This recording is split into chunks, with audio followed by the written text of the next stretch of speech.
goes. We are back.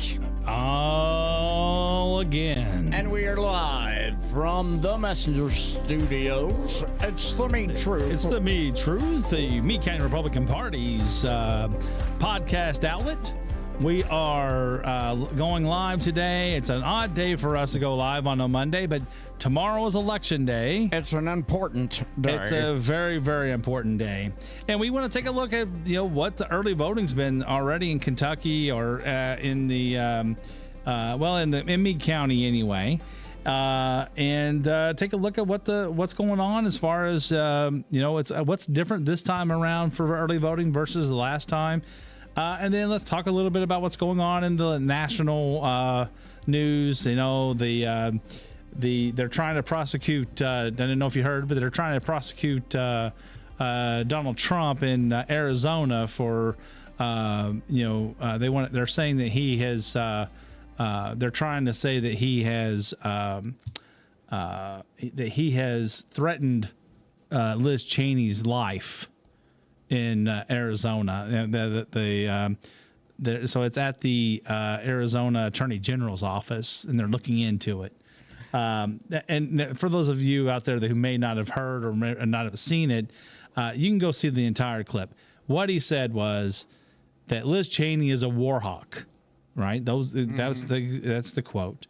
And then he said that while he was president, she came to him and asked him to go to war with certain people, with certain countries, and he was like,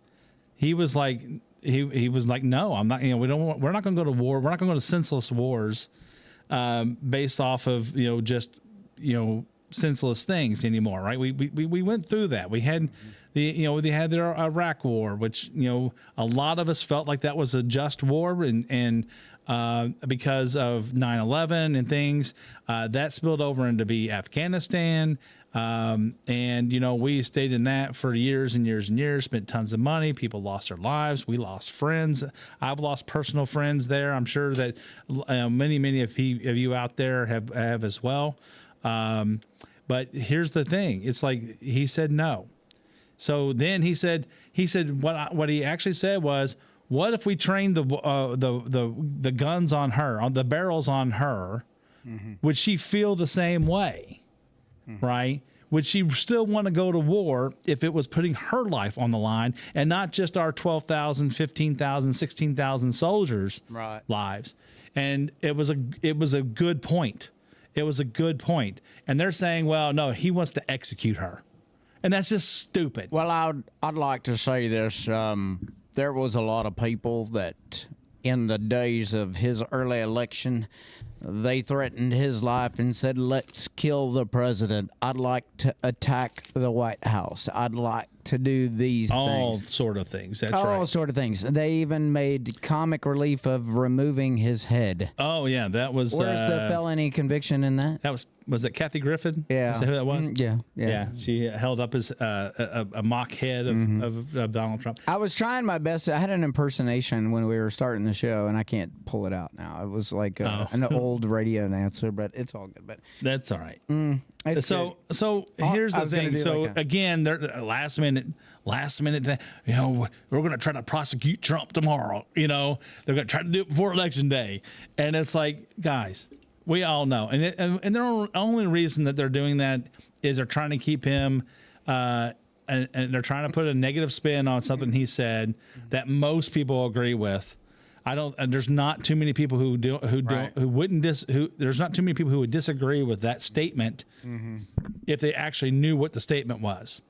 Now, there's a lot of people who would disagree with it just because Donald Trump said it, but there's not a lot of people who will say it to. There's not a lot of people who would disagree with it just in general, in the context in which it was given. Right. So again, there's some voter irregularities in Arizona. That's not really voter registration. So in Arizona, the law says that you have to provide proof of citizenship to register to vote. I like that law. And so they have identified about 218,000, I think it is, people in Arizona who do not have a record of citizenship with attached to their 100%. right. So they're not saying that they're not citizens. They're saying that they need to be checked, right? They need to go through that. And they fought tooth and nail to even give the list to the people who discovered it. I saw today that the judge came down with a ruling over the weekend, basically said that the person that's in charge of the elections and the DMV and all that in Arizona, basically he didn't believe that the testimony. He says the judge actually says that his testimony was inconsistent throughout the day, and that his they kept making wild accusations that people are going to die if this information is given over, and that there's going to be violence against people that are on this list. And it's like, there's absolutely no evidence of that. The judge said there's no evidence of that. That's just wild speculation that you're just trying to incite something here to try to get your way. And so the judge gave them until this morning to comply and give the list over, the full database over, so that they can get the names and they can identify which ones don't have citizenship proof. And then they can go and validate that with the I think there's only 15 counties in Arizona, so it's a very small number. So they would disperse the list that of these people that don't have the citizenship proof, and then they need to show the citizenship proof when they go to vote. You just show up with showing up with your driver's license. Yeah, just show up with your now bring your birth certificate. Yeah, just show your birth certificate or other if you want to come vote, and then they would be able to make amends. But they tried so hard. We talked. Who's they? The Democratic people who are running the election in Arizona. Clarity. Yeah, so Fuentes, I think is his name. And then if you go over to, I think we talked about this a couple weeks ago, where Virginia, the Democrats, Joe Biden actually sued Virginia to try to keep 1,600 known self-identified non-citizens back on the voter roll. They wanted to put them back on the voter roll. And I'm like, why do you do that? Why would you do that? Well, here's my speculation. Okay. In Pennsylvania, have you seen the news there? So they have identified a fraudulent ring, it seems, of requests for ballots in Pennsylvania. Now it's in the news. You can go see it. And what it is what happened was they started out, and I can't remember exactly which county it was, but it was a smaller county out west, and they identified that, hey, these all look like they're signed by the same person, different names, but they look similar in handwriting and things. And this is what came out today, is those are being identified and being alleged to be coming from a single source in Pennsylvania. In Lancaster, Pennsylvania, there is a group that has actually been hired by Democrat officials. One of their customers is the Biden-Harris campaign, right? And others are several people from Arizona. The company actually originates in Arizona, but they have an outlet in Lancaster, Pennsylvania now. And they have identified, they're showing that it looks like it's coming from that group, right, where all of this is happening.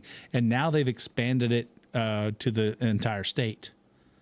So the entire state is now being looked at as a possible this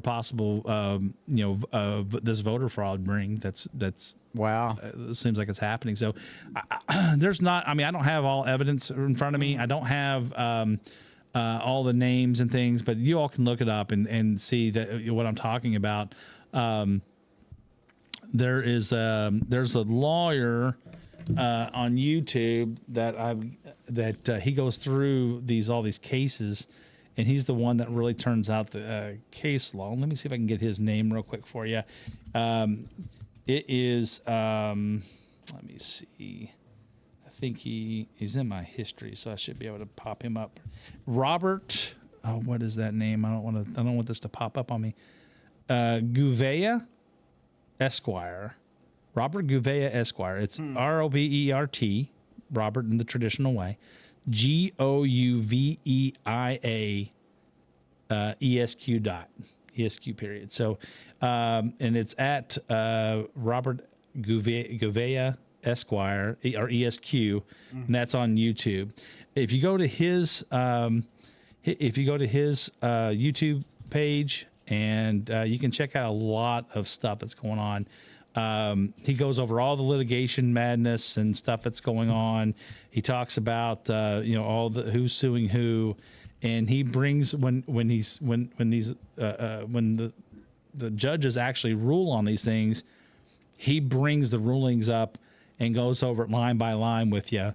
It's pretty cool. It's pretty cool. So what's it called again? Robert Robert Gouveia Gouveia Esquire or ESQ dot. So, and it's all one. If you do all one word, take the dot off the end and put the @ symbol in front of it. That's his YouTube handle. Okay, I see it. Okay, good stuff. Sometimes it gets long because he's going through the entire document, but he explains it. He's out of Arizona, I believe, if I remember right. So that's what it says, yeah. Yeah, so I think that so he knows a lot about what's going on in Arizona, and he is he's on a lot of the lawsuits and things, protecting people's rights and things like that. Sure. So that's kind of what his forte is. So, Very cool. but I recommend him. So I think that everybody should go watch that. Get educated. If you go over there and you like and subscribe, let him know that, hey, you got it from me. You got it from Me Truth, right? So no promos there. Yeah, no promos, but this is our promo for us, man. Come on, we can promo ourselves. But anyway, so I just wanted to kind of update you on some of the things that's going on. Sure. The good news is 155 million people voted early in 2020. Only about 74 million voted early in the United States this time, and it's about an even split. 41% were Democrat, 41% were Democrat, 39% were Republican. So it's very close as far as the split. What I also heard this morning, or maybe it was last night, is that a lot of that vote is they're wondering if Republicans have cannibalized Election Day, and in somewhat yes, but there's a lot of first time voters that also voted, and they voted early. There's still a lot of people here in Meade County who have not voted. Now, Meade County, I think we did a pretty good job early. We did about 24% of the Republicans in Meade County voted early. I think that I feel like that's a pretty good start to the election.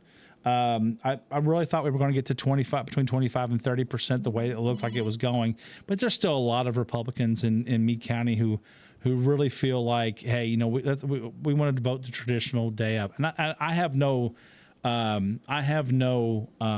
argument with that, right? Myself, I voted early this time. My wife voted early, but my wife votes early every time because she actually works the polls. And so if you work the polls, you usually vote early or in the excused in person or the unexcused early voting. So right. Just because you don't really have time the morning of. But she will be voting, so she'll be working in the polls tomorrow. 6 a.m.? 6. Well, they'll be there at 5 a.m. So that's usually 5 a.m. to about 7 p.m. Polls open at 6 a.m. Yeah, so it's a long day for that little check that they give them. So everybody's like, well, they get paid. Well, it's not like it's what is it, $20? It might pay for. Well, actually, no, it's like 100 and something. It's like they get paid. Oh, there you go. They get paid like what would be probably $10 an hour or something like that. But it's something. Well, shoot, I tell you what, you can't spend $10 on a individual meal at McDonald's these days. So, but they have, the ladies and gentlemen who do this, I want to thank them because Republican, Democrat, Independent, I don't know who you are exactly, all of you, but thank you for doing it because it takes a big chunk of your time out of a day. Sure. And like I said, you don't get paid a lot of money. It's not a ton of money you get paid for that.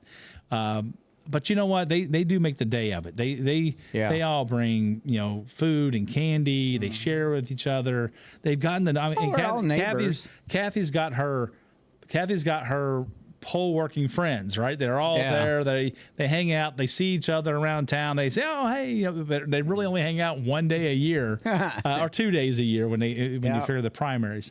But that's it's fun. It's like their own little club for just them. It's kind of a neat thing. But pretty cool. But hey, if there's anybody else out there that would like to get involved and work the polls and things like that, they're always looking for people. They would rather have a list of names and a standby list than no names at all. Republicans, you can contact me, at 270-945-3418. Or you can contact for Democrats, you can contact the Democratic Party, or you can contact either one of you can contact Susan Masterson over at the clerk's office. She'll gather the list and doing a fine job out there, Susan. But it's actually the parties plural responsibilities to provide a list of people to work. And the good news is that's pretty much the same list every time. The bad news is that there's somebody you need extra. Sometimes it's a little hard to get them, so we could always use a few extra. So let's get into the early voting numbers. Now, first of all, they do not count these until election day. No numbers are counted before the end of day.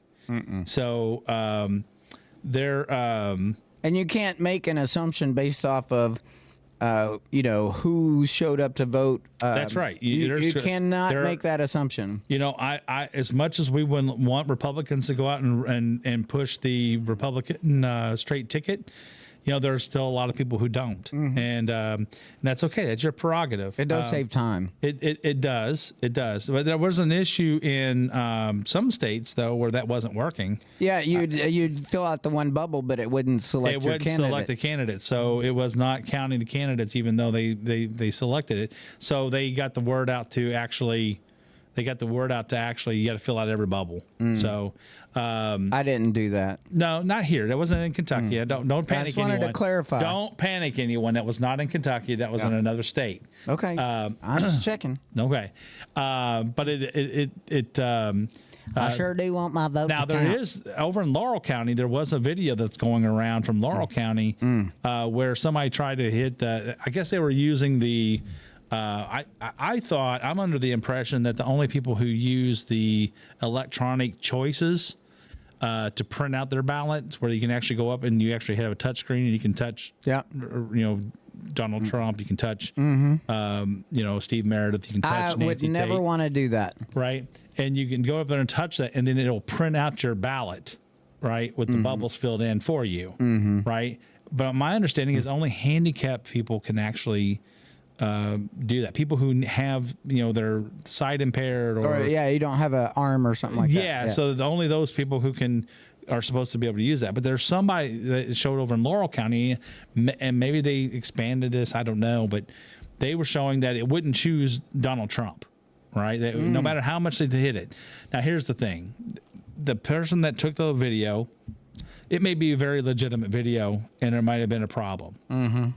But they did not call a clerk over to show it to them live. They took the video and showed the clerk after complaining, and then they moved them to another thing, and then they did it, right? They were able to vote. They took that offline. They took the one that was supposedly having the problem offline, took it over, tested it, could never repeat it. So nobody knows exactly what's happened, but the Attorney General's been notified of it, and they're looking into it. They're investigating. Right now, though, there's This is in no Kentucky. indication. This is in Kentucky. That was in Laurel County. It's one instance. Nobody's shown a second instance of it. And we don't use that kind of machine here. I think we do for handicap. For handicap, but I don't think you can use it for just regular folk. And maybe you can request. I don't know. But most of us go over and we get their printed ballot and we go over and we fill in the bubbles. Right. Then there was another instance. This is here in Kentucky somewhere. Maybe it was here actually. Don't say that if we don't know, because Susan will be up in arms in the morning. No. This has nothing to do with anything, right? This is, I mean, it's an important piece of information because so what happened was that somebody filled out the ballot for Donald Trump, but then there was a dot, like a random dot in the Kamala Harris bubble, like a remnant from the printing, right? That ended up in it in the dot. Now, I mean, it was the slightest little dot, in there. And it kicked it out of the machine, right? It said, nope, this is a bad ballot because it's got double. Yeah. Vote. So that person was able to get another ballot to verify. But the public service announcement for that is verify that you don't see any little marks in your bubbles and any other bubbles. Let's just be sure, be Absolutely. Be diligent, look over all the bubbles, make sure that you don't have anything else. The good news is the machine caught it. Right, the machine said, "Oh no, we got a double vote here. One for each candidate," and it kicked it out. And they were able to spoil that ballot, and then get a new ballot. That's a good word too. So spoil the ballot. that's what it's called. That's the process. Spoiling the ballot means they verify that there's a problem. Very good. And they're able to spoil it, and so that it does not go into the system.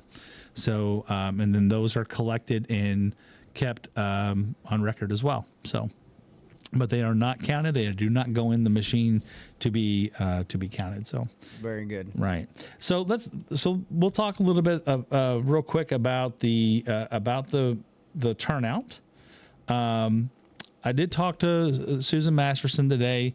They're kind of bullish for tomorrow. They think they're going to be that we're going to end up with a total of 60% turnout. Okay. That means we're going to have close to 40%, maybe 35 to 36% people to show up tomorrow. So that's a big number. But the good news is that they have 3 central voting locations this year. So you can go to, anybody in the county can go to Flaherty Elementary from 6 to 6 tomorrow, from 6 a.m. to 6 p.m.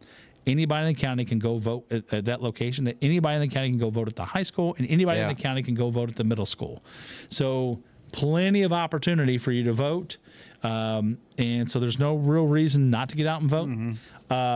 Then if your normal locations like in Muldrow at City Hall for just the Muldrow precinct, and then you have the normal precincts over at Ekron Elementary, and then the normal ones out at Painville Elementary.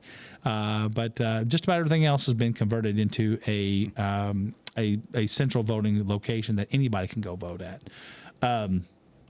But it was also I was talking to my brother, and it was funny how he didn't realize that about how the early voting worked, because he doesn't pay attention like I do to the day to day. He usually votes about the same as I do on most things. Right. But his life is a little different than mine. I pay attention to politics and such, and he's just pretty much not until time, but he does care. He cares enough to go vote, so he does vote every time. And he's a veteran, so thank you for his service. But it's a thing where I just wonder. I was like, well, are we doing a good enough job talking about early voting, about what it takes to do it? This time when we put out our newspaper, we waited till just before early voting started. So I think most people got it the day before the early voting started. Maybe we should have put it out a week earlier so people can prepare to go vote early. Yeah. And do a better job of maybe talking about voting early and what it takes. I think that might help, because there's not. We want to try to remove the stigma of the early vote. Yeah. It's not a bad thing to do. It helps you, because what if there's bad weather tomorrow?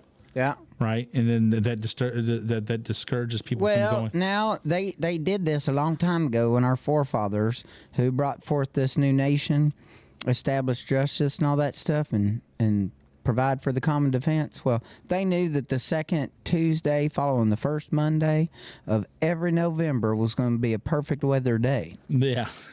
And Except for it used to be but in they March. also didn't think that our population would probably be the Except size don't of forget, this. it used to be in March. Yeah, I hear you. Yeah. So, so it's a it's one of those things. So it's like you have an opportunity to go out and vote. They're giving you they give you 3 extra days to go vote. I think that's a perfect number for me. The most I would ever really agree to, I mean, not that they're going to ask me, but in my opinion, the most I would agree to is doing Saturday, 2 Saturdays before through the Saturday, except for Sundays, of course. Polls close on Sunday, but give everybody 2 Saturdays to vote early, and that Monday through Friday before election day, and then election day. Now I know a lot of people would disagree with me, and that's okay. I disagree. I mean, I don't necessarily agree wholeheartedly, because I do like the fact that we get 3 days of early voting, Monday or Thursday, Friday, Monday, or Thursday, Friday, Saturday, excuse me. And I think that does help people who do have problems in getting to the polls on Tuesday, and I think it's a good thing. But I don't agree with going anything past a week before the election. And the reason is because it's too easy for people to do things like go ballot harvest and go fill out people's ballots for them. So that was part of the problem I think that there was in 2020 is they sent out ballots. There were states that sent out ballots to everybody. And then they gave them a whole month ahead of time, sometimes 2 months, for parties to go out and knock on doors and say, did you get your ballot? Did you get your ballot? Oh, you did? That's you did. horrible. Have you filled it out yet? Nope. Well, let me help you do that right now, and I can take it in for you. Nope. Right? And so they weren't just harvesting the ballots. I believe they were filling them out for them in a lot of instances. And I think that's why there was 150 million people who voted early in 2020. And there's only 74 million that's voted early so far in this election. And it's split pretty evenly, as we said earlier. But let's talk about Kentucky numbers. Well, now the number we have is a percentage of turnout voters, correct? No, I got the number. Oh, okay. The actual number. I got the number for Meade County, the number for Hardin County district, because we pulled District 27 numbers because all of Meade County is in District 27, and then 12 precincts. I think it's 12. No, let me count them real quick. Sorry, and District 27. There are not 12. It's 9. 9 precincts in Hardin County, basically all of Radcliffe. So it's Radcliffe East, Radcliffe North, Radcliffe Northeast, Radcliffe West, Red Hill, Radcliffe Southwest, Fort Knox 27, which I'm assuming means the 27th district part of Fort Knox. Radcliffe Southwest and Parkway are the precincts of Hardin County. Now there's a ton of precincts in Hardin County. They have Hardin County total voters. There are 89,592 total registered voters in Hardin County versus 23,510 in Meade County. Okay, so huge. They are 3-4 times our size, almost nearly 4 times our size. And as far as population and registered voters go. Now, here's the number. So we did in Meade County, they sent out the people requested and applied for people who applied for mail-in ballots. Okay, they were 310. Democrats applied, 286 Republicans applied. So that's pretty close. It's not a huge number of Democrats over Republicans. It's about 24, about 24 extra people. All of them were sent. So there were 661 total applications. That includes others, besides Republicans and Democrats. They don't break out the others in this data. For whatever reason, they just break out the Republicans and Democrats. But 661 total were sent out. Received back were 522. So 522 of the 661 have been returned. So about 140, almost about just under 140 didn't get returned as of this moment. Though they still have a chance until tomorrow. If they're postmarked by tomorrow, they can actually return them and be counted. So Democrats returned, the ones that are returned, 522. 251 Democrats have returned their ballots. 221 of the Republicans have returned their ballots. So that's the mail-in piece. The excused in person. Now this is for where you go to the courthouse and you have to sign an affidavit of why you need to vote early. That's where the excused part comes in. Right. And they say that is 64 Democrats voted excused in person, and 111 Republicans voted excused in person. So that kind of almost evens us out from on the early voting before we get into the no excuse in person. So I don't know if a lot of our listeners think and realize this, but the early voting period of Thursday, Friday, Saturday are actually considered no excuse in person voting. So it's no excuse in person absentee ballot. The absentee is really what it's called. Right. But for all intents and purposes, it's early voting. So the total votes for no excuse in-person voting for Thursday, Friday, and Saturday, 4,000. I'm sorry, no, that's not right. 4,716 people went to the fairgrounds and voted. Okay. Of those, 1,754 were Democrat, 2,645 were Republican. Right. So almost 900 votes, more Republicans voted at the fairgrounds than Democrats. Again, that doesn't mean how they voted. All we know is that these are the number they voted. Now, there's another category here that's a little bit tougher to understand. It's FPCA applications. Do you know what that is? Yeah, the federal postal certification, whatever it is. It's for military. It's for military and overseas residents. And so we had 58 applications, 37 have been returned. Now my son did that, and I thought it was kind of neat because he didn't have to. They didn't actually have to send him something. He said he could actually print his out at home, and it gave him some sort of special thing to put on the envelope or something. I don't know. That he could send it in. So he said he printed it out, filled it out, and sent it in, right? Almost the same day. So that's pretty cool. I never heard of that, but I'm hoping that because I've heard that they've struggled with overseas ballots for military, and I'm like, well, if they can do FPCA and that works that way, then I don't see how it was a problem. Because you could just print it out, but we'll see. I'm still waiting to see how that turns out. Right. Grand total 5,459, 5,459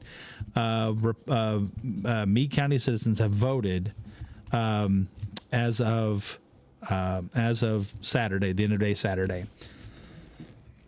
Now that's a big number, but it's not an earth-shattering number. And the reason I say that is because when you break that down, 2,977 Republicans, 2,069 Democrats, 413 others have voted. That's a total turnout so far of just 23.22%. I say just because there could be a big push again, like I said, tomorrow. 23.8% of Democrats have turned out so far. 24.33% of Republicans have turned out so far. And the others are 16.01% have turned out of other registrations. So it's, and then, like I said, in talking to folks today, they're still expecting about 60% turnout for today, for this election. And if that's the case, there's going to be, there's going to approximately be 37% of voters turn out tomorrow, which is probably about a normal day at the for an election. Last year we didn't get to 37%.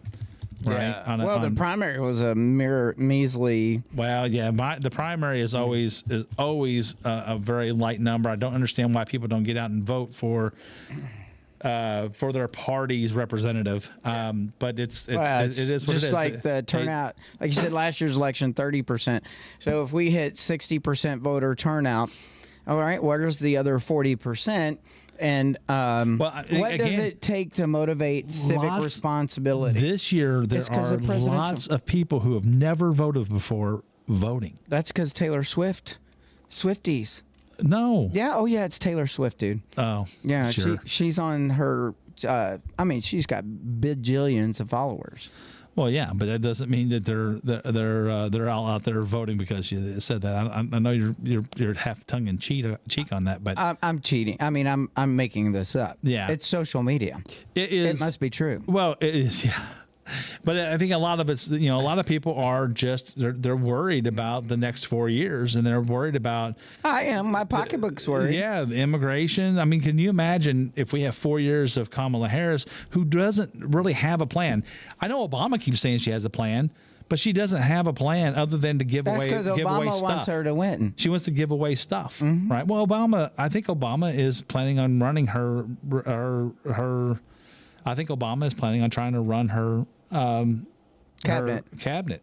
Sure. I really think that's what the deal is. He's going to try to pick her cabinet. He's part of the in crowd on the Democratic Party side, and I really believe, because she doesn't. Can you imagine Kamala Harris going up with going to a foreign government, a foreign leader, and saying and talking to that person? I mean, she can't talk to us. No. So, I mean, I can't imagine. I mean, because usually it's just easier to give our country away. I mean, I'll tell you, in 2020, I was like, okay, I'm disappointed that Donald Trump lost, but I thought, well, come on, the country's not going to be that bad, right? But turns out that it was really bad. The decisions and the things that were made, and it's. Who's calling in? It's Kathy. She's saying she doesn't see the podcast. Oh, no, we're not. Okay. That's all right.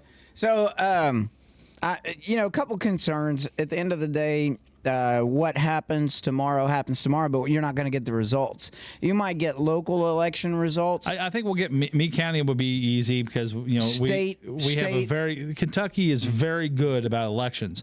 I don't understand why these other states cannot get it right. But I'll tell you what, they were talking about Maricopa. Was it Maricopa County in Arizona? They have a super long ballot. It's 2 pages.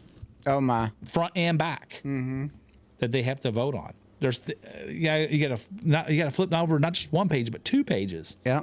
I mean, that's insane. We have to flip one over for the amendments because the amendments are on there, and so we're asking everybody to go out and vote straight Republican ticket and vote yes on Amendment 1 and yes on Amendment 2. There are people out there that'll say, I'll tell anybody who that's just crazy to vote straight Republican ticket or straight Democratic ticket because you got to look at each candidate. I know they do. I know they do. Listen, you can't take a chance on each candidate. Why would you vote for Donald Trump? Why would you vote for Donald Trump and then turn around and send Democrats to the state house, which means that they're going to fight his implementations for things at the state level?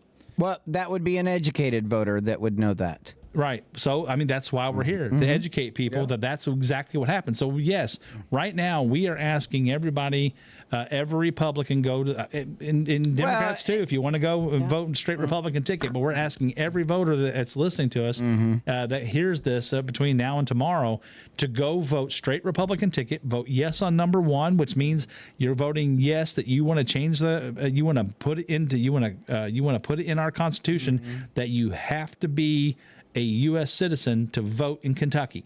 right? That's number one, is to make sure that you are a U.S. citizen to vote in Kentucky. Number two is to give school choice.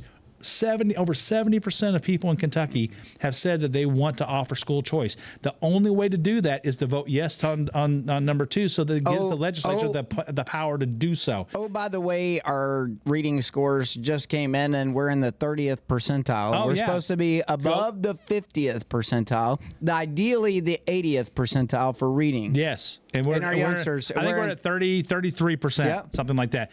And we're ranked in the bottom 10 states. Go post for it. All of go to the, if you don't believe us, go to Meade County. Go to Meade County Schools, whatever it is at meadecounty.gov or meadecountyschools.gov. Let me look it up because do you have it? No, I don't have it in front of me. Because if you go there, it says it right across the masthead.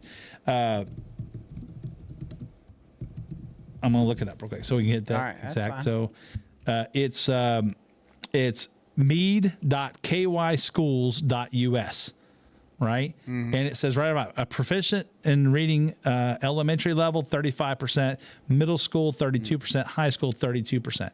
Distinguished in reading elementary school, 20%. Distinguished, not just proficient, but it's distinguished. Only 20% of our students are distinguished. Middle school 16%, high school 17%. What's the threshold for distinguished? I'm not sure. Hold on, I'm not sure what that is. Proficient in math is elementary is 38%, middle school 31%, high school 29%. Distinguished in math is 13% for elementary, 10% for middle school, and only 9% for high school. So this is basically our report card for our schools. Now, our educators here in Meade County are working their tail off, but they're being told that the curriculum isn't working. The curriculum is the problem. They're being told that they have to teach too many things to too many kids who have too many variations of ability to learn, and you're trying to force all of this information into this group of kids. And they each have their own way of learning and reading, writing, arithmetic. Yes. Arithmetic, reasoning, and history. If you Those want are these the scores to go subjects. up, focus on these three things, right? Reading, writing, arithmetic, right? That's all it is. Just focus on those things. And history. You can teach reading and history. History is something you can bring along as you get a little older. When you get in middle school, add history, add things in, right, to make sure the kids understand it. Yeah. You can go over basic history with elementary school kids. Yeah. Don't get me wrong, but let's not focus too much on it. I'm just a bill on Capitol Hill. And we miss stuff like that. I know. We miss but we learned those a lot of rock stuff. Yeah. Oh my gosh. I loved video day. Remember we had the reel and you'd always volunteer to be the guy to help with the projector and put the reel on, and teachers actually slipping out to go meet up with another teacher in the hallway, and you felt all cool because you got to reset the reel. You're the audio visual guy. You were in charge. Yeah, it was funny. But guys, again, we're not poking at our educators. We're not poking at our teachers. Our teachers work hard. And they're doing the best they can, but they're up against. Some ain't working in Kentucky. I'll tell you that. There's some. I don't know who that is in Meade County. I said in Kentucky. I said in Kentucky. But I'm talking about in Meade County. I'm not talking about Jefferson County or Fayette County. I'm talking about Jefferson. People want to come to Meade County and teach. They do. I mean, the pay is not as high, so that's why a lot of our educators end up going to Louisville to get their high five or whatever. Well, my thing is discussion point. Yeah, well, that's my thing is think about our state. It's not Meade County you're voting for. It's the state of Kentucky. It's legislation. You don't know what it's like in other counties unless you've taught there. And, the choice. I mean, we hear stories. Yeah. We hear stories. We hear horror stories about things in certain schools. But so I did some research on this. It's very interesting. So everybody wants to talk about the dollar value. It'll raise our taxes. It'll go up. Well, it'll cost an enormous amount of money to do school vouchers in the state. Well, if you look at every state that spent the extra money on school vouchers, and I got two arguments to this. Well, That's right. It costs more money in school vouchers, and they went to schools, but they're number one, or they're in the top 10 for states in the Union of States with their education. They're in those higher percentiles because those children are learning. So and you got to focus kids that needs different types of learning into schools that help them with that type of learning. That's right. And you're trying to force kids into the same pattern for 100 years that is not working for these kids. It's gotten worse and worse and worse. Now, you could say, well, if you paid us more money, we could teach them better. But I would say that's so improbable. It is so improbable because you're taking the same, you're just copy and pasting the product over and over again with the same cycle of students coming through over and over again. You can blame it on COVID. Well, these kids didn't learn something because they lost a whole year of education. These numbers are But these numbers are not just COVID related. It is a fact. You can look up Florida State when they proved it. Yes, their numbers went up, and they've seen these. I've seen these in numbers of examples, but Florida State is number one for the last 2 years in a row. And yes, they spent an extra $199 billion or whatever the numbers were in education, and the cost of education went up. But there's a price for number one. Yeah. There's a price for educated population. There's a price to have a strong work ethic in our children as they come up in order for them to be productive members and not sitting back waiting for a government check to come in and clear. And I think we see that, and it's sad too, because I'll say this about, there is some goodness in immigration and migration of immigrants in our country legally, but the work ethic that they display and the appreciation for being in our country compared to their countries where they're not so free, and they don't have the same opportunities that our children do. I honestly feel like I'm listening to one of the Arabs that helped build what's that place over there, Dubai. You know, those rich Arabs, they look at their kids because their kids have had everything, and they say, my kids will never understand how we got to this. You know what I mean? All the wars, all of the triumph, all the trials to build that empire that they have in there. And, there's a lot of our children now that are living that life where they will never understand how we got to where we are because they aren't respectful of it. Yeah. It's why you see a declining number in the number of enlistments in the military. It's why you see a declining number in the placement for jobs in the local community, the hardworking jobs, not the educated required jobs. You know what I mean? Yeah. And even in the educated required jobs, you still find a decline in the work performance of those individuals because they don't function in multitasking environments, or I mean, it's a. That's a good. It's a great point. I mean, and then you throw in DEI, which is everybody's trying to just regardless of how well they did in school or how well they do in anything, they want to give preferential treatment to get the jobs, and it's like you can't do that because we want the kids to be educated as best they can with the best. We want them to have the best teachers and the best resources, and anyway, but that's why we're asking for the ability just to have the ability to have school choice. There are lots of kids who out there who need those things. So anyway, I think we should. I think that's about all I have for today, Steve. I don't know if you have anything else. No, I didn't have anything else. I was gonna get to the point where we would come in and just say, "Go vote, go vote, go vote." Tomorrow night, come join us. Take friends. Yes, we will be at the Meade County Fairgrounds at the garden, the Home and Garden Center. We'll be there from like 6 to 8 o'clock to 9 o'clock, something like that. We'll just be waiting for the results. We're just waiting for the results. We're we're having a little bit of a potluck. Anybody who wants to show up with a dish, or if you don't want to bring a dish, just show up. So I'm sure there'll be plenty there for us to snack on. We'll all hang out and have a good time. Again, that's from 6 to 8. 6 to 9 at the Home and Garden Center on the Meade County Fairgrounds. Looking forward to it. You guys check us out. Thanks, guys.